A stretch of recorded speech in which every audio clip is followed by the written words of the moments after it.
7 मे पासून महाराष्ट्रावर मोठं संकट. पुढील 3 दिवसात हवामान आपला खेळ बदलणार. हवामान विभागाचा नवा धक्कादायक अंदाज समोर. राज्यात पुन्हा तुफान गारपीट आणि महाभयानक चक्रीवादळाचा धोका. होय, आजची ही बातमी साधीसुधी नाहीये. यामध्ये निसर्गाच्या अशा कोपाचा इशारा आहे की जो पाहून हवामान तज्ज्ञ हैराण झाले आहेत. 5 मिनिटापूर्वी संपूर्ण महाराष्ट्राचा सॅटेलाइटद्वारे एक फोटो काढण्यात आलाय आणि त्यामध्ये दिसलं ते अतिशय भयानक आहे. संपूर्ण महाराष्ट्रावर उष्णतेचा कहर त्या ठिकाणी बरसत असतानाच 1000 किलोमीटर लांबीचा एक ढग महाराष्ट्राच्या दिशेनं सरकलाय आणि जो 7 मेला महाराष्ट्रातील या 20 जिल्ह्यावर धडकणार आहे. होय, हे चित्र पाहता संपूर्ण महाराष्ट्रातल्या हवामान तज्ज्ञांच्या पायाखालची जमीन सरकली आणि त्यामुळेच हवामान विभागाचा हा नवा अंदाज देण्यात आलाय. एक अतिशय राज्यव्यापी काळाकोट्ट ढगांचा एक मोठा थवा ज्याची लांबी 1000 किलोमीटर आहे, जो महाराष्ट्राच्या दिशेनं सरकलाय आणि ज्यामुळे महाराष्ट्रात 7 मे पासून हाहाकार उडणार आहे. अतिशय मोठा धोक्याचा इशारा देण्यात आलाय. त्यामुळे या बातमीला हलक्यात घेऊ नका.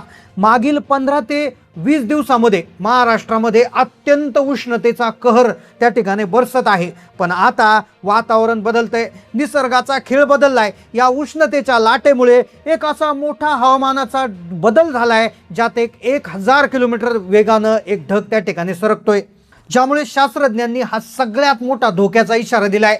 तो धोका आता 7 मे पासून चालू होतोय. 20 धोकादायक जिल्ह्यांची यादी दिली आहे. या 20 जिल्ह्यात सावध राहण्याचा इशारा दिलाय. 7 मे रोजी 20 जिल्ह्यामध्ये हा ढग येणार. या ढगाच्या पोटात एक चक्रीवादळ आहे, त्यामुळे तिथे भयानक परिस्थिती बिघडणार आहे. त्यानंतर 8 मेला हा 12 जिल्ह्यात जाणार, तर 9 मेला 11 जिल्ह्यामध्ये हा महाराष्ट्रात हाहाकार उडवणार आहे. तब्बल पुढचे 3 दिवस 7, 8 आणि 9 आणि 10 म्हणजे साधारणपणे 10 मे पर्यंत संपूर्ण महाराष्ट्रभर हा ढग थैमान घालणार. आता तुम्हाला वाटत असेल आकाश स्वच्छ आहे, ऊन पडलंय, पण आता याच उन्हामुळे, याच उष्णतेच्या लाटेमुळे हा महाकाय ढग तयार झालाय. याआधी कधीच इतकी उष्णता नव्हती. ही उष्णता वाढली आणि ढगाचं रूपांतर महाकाय वादळामध्ये झालंय. हवामान खात्याने स्पष्ट केलंय की हा 1000 किलोमीटरचा ढग उत्तर महाराष्ट्राकडून सरकत असल्यामुळे तो वाटेत अरबी समुद्रातली आर्द्रता शोषून घेत आहे, ज्यामुळे त्याची ताकद आता दुपटीनं वाढली.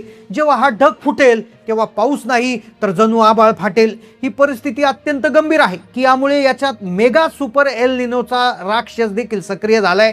तुम्हाला एक खोटं वाटत असेल, पण 20 वर्षापूर्वी विदर्भ आणि मराठवाड्यात रात्रीच्या वेळी त्याने अशी स्मशान शांतता केली होती. अचानक रात्री गारपीट सुरू झाली, त्यानंतर आला चक्रीवादळ आणि संपूर्ण गावाची गाव उद्ध्वस्त झाली होती. 20 वर्षापूर्वी विदर्भ आणि मराठवाड्यातल्या काही जिल्ह्यातलं ते नुकसान आठवा आणि अगदी आता तसंच घडलंय. कारण की प्रशांत महासागरामध्ये एक राक्षस जागा झालाय ज्याचं नाव आहे मेगा एल निनो आणि त्याच्यामुळेच उष्णता वाढली होती आणि तीच उष्णता वाढून 1000 किलोमीटर ढगांची निर्मिती झाली.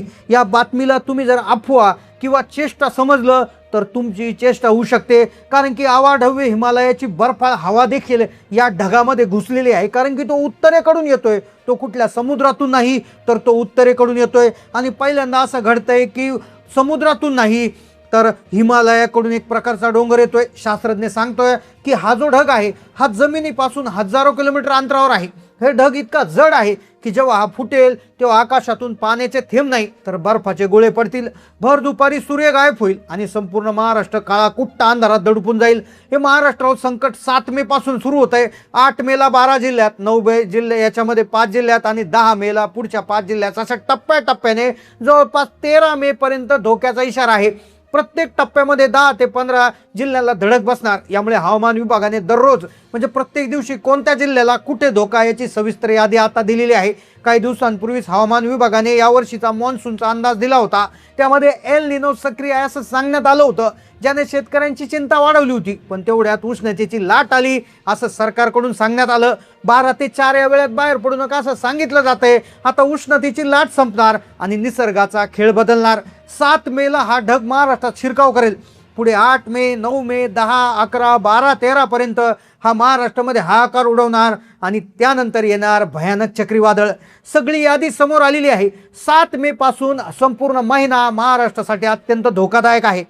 तुम्हाला आठवत असेल मराठवाड्यामध्ये काही वर्षापूर्वी असा हाहाकार उडाला होता। त्यावेळेस हे वर्ष दुष्काळाचं होतं, तेही वर्ष उन्हाळ्यात अशी भयानक परिस्थिती होती, त्यावेळी पावसाचा हाहाकार उडाला होता। आता तीच परिस्थिती पुन्हा रिपीट होते, त्यामुळे अजिबात दुर्लक्ष करू नका। आपण सगळ्यात आधी जिल्ह्यांची यादी पाहतोय, कोणत्या दिवशी कशा पद्धतीनं काय होणार, कुठे हाहाकार उडणार, काय धोक्याची परिस्थिती निर्माण होणार, टप्प्याटप्प्याने आपण क्रमवार माहिती घेतोय। आता आपण पाहूयात की कोणत्या जिल्ह्यामध्ये हा निसर्गाचा कोप कशा पद्धतीनं कोसळणार। हवामान अभ्यासकांनी दिलेल्या माहितीनुसार महाराष्ट्राचे चारही कोपरे या संकटाच्या कवेत आहेत। या ढगांचा पहिला मोठा तडाखा महाराष्ट्राच्या दक्षिण भागाला म्हणजे कोल्हापूर, सातारा, सांगली जिल्ह्याला बसणार। 7 मेच्या दुपारपर्यंत वातावरण काळं होईल। भर दुपारी गाड्यांना दिवे लावावे लागतील। कोल्हापूर, पन्हाळागड, संपूर्ण कोल्हापूर परिसरात पावसाळ्यासारखा ढगफुटीसारखा पाऊस पडण्याची शक्यता। त्यानंतर ढग सरकेल पुणे आणि बारामतीकडे। पुणेकरांना यावेळेस गारपीट नाही तर बर्फाचे गोळे पडताना दिसतील। विजेंचा कडकडाट इतका भयानक होईल की जमीन हादरेल। पहिला दणका तिथे बसणार, दुसरा दणका बसणार तो उत्तर महाराष्ट्रामध्ये आणि खानदेशात। तिथे काय होणार, किती दिवस ढग तिथे राहणार, दुसरा दणका कसा असणार, तिसऱ्या, चौथ्या, 5व्या टप्प्यात कुठले जिल्हे असणार याची आपण यादी पाहतोय। आता दुसऱ्या टप्प्यातले जिल्हे जर बघितले तर नाशिक, जळगाव, धुळे, नंदुरबार या जिल्ह्यामध्ये 9 ते 13 मे हे 5 दिवस मोठी झुंज आहे। ताशी 100 किलोमीटर वेगानं वारे वाहतील। पत्रे, जुनी झाडं कागदासारखी उडून जाऊ शकतात। द्राक्ष आणि कांद्यांवर, बागांवर थेट हल्ला। नाशिक, इगतपुरी, संगमनेर परिसरात गारपिटीचा थरार जबरदस्त। जमीन पांढरी शुभ्र होईल। तिसऱ्या टप्प्यात नंबर लागतोय मराठवाड्याचा। होय, मराठवाड्यातले काही जिल्हे, त्या जिल्ह्यामध्ये भयानक धडाका। तिसऱ्या टप्प्यात जो आहे ज्यामध्ये विदर्भ, 5व्या टप्प्यात मध्य महाराष्ट्र। तिसऱ्या टप्प्यातल्या जिल्ह्यांची यादी मराठवाड्यातील छत्रपती संभाजीनगर, जालना, बीड, धाराशिव, लातूर आणि परभणी या भागामध्ये 7 मे नंतर जवळपास 9 मे पर्यंत नरक यातना देणारं हवामान असेल। 2015-16चं दुष्काळी वर्ष आठवा, जेव्हा रेल्वेने पाणी लातूरला आणलं होतं त्यावेळेस सुपर एल निनो होता आणि तो सुपर एल निनो आता जागा झालाय, जो पावसाळ्यामध्ये पावसाचं प्रमाण कमी करेल पण अवकाळी पाऊस तुफान दणका देईल। आता चौथा टप्पा आहे 10 ते 13 मेच्या दरम्यान। त्या काळात आभाळ फाटल्यासारखी परिस्थिती निर्माण होईल। येथील उष्णता आणि वरून येणारी हिमालयाची थंड हवा जेव्हा धडक घेईल तेव्हा विजांचे असे लोळ होतील की ज्याने सिमेंटची घरे पायापासून हादरतील। निसर्गाचे रौद्र रूप आता थोडक्यात नाही तर अनेकांना अशक्य वाटते की हे विज्ञानाचं सत्य आहे का, तर यामागे सत्य आहे। प्रशांत महासागरात उष्णतेचा राक्षस आता भारतीय हवामान गिळंकृत करायला निघालाय। 1000 किलोमीटर लांबीची ढगाची साखळी आता तयार झाली। त्यामुळे आता शेतकरी असतील, सर्वसामान्य नागरिक असतील तर या इशारा गंभीर्याने घेण्याचं सांगण्यात आलंय। परिस्थिती गंभीर आहे, त्यामुळे प्रशासन आणि हवामान तज्ज्ञ देखील सांगत आहे की ही परिस्थिती आता खूप अवघड होऊ शकते, निसर्गाचं रूप बदलू शकतं। त्यामुळे सावध राहण्याचा इशारा सगळ्यांनी दिलाय। पुणे वेधशाळेने देखील काही जिल्ह्यांना रेड अलर्ट तर काहींना येलो तर काहींना ऑरेंज अलर्ट दिलाय। आता ही सगळी माहिती हा एक प्रकारचा हवामानाचा अंदाज आहे। आम्ही या बातमीची 100% पुष्टी किंवा कन्फर्मेशन करत नाहीत, ही केवळ शक्यता आहे, हवामानाचा अंदाज आहे। निसर्ग आपलं रूप कधी बदलू शकतो, पण आपण सावध राहणं तितकंच गरजेचं। आता मला तुमच्याकडून जाणून घ्यायचंय की सध्या तुमच्या जिल्ह्यात वातावरण कसं, ऊन आहे की आभाळ भरून आलंय? कारण की अनेकदा असं होतं की एकाच जिल्ह्यात पाऊस पडतो आणि शेजारच्या जिल्ह्यात ऊन असतं। तुमच्याकडे काय परिस्थिती आहे कमेंटमध्ये तुमच्या जिल्ह्याच्या नावासह नक्की कळवा।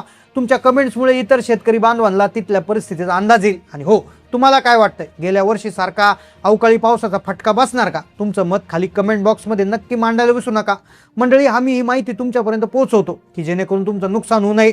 यूट्यूबवर सध्या अनेक अफवा पसरवतात, पण आमचा उद्देश तुम्हाला घाबरवणं नसून तुमच्यासमोर अंदाज व्यक्त करणं आहे। त्यामुळे हा व्हिडिओ आवडला असेल लाईक करा, चॅनलला नवीन असेल तर सबस्क्राईब करा आणि तुमच्यासारख्याच अनेक गरजू लोकांपर्यंत ही माहिती पोहोचवायला विसरू नका।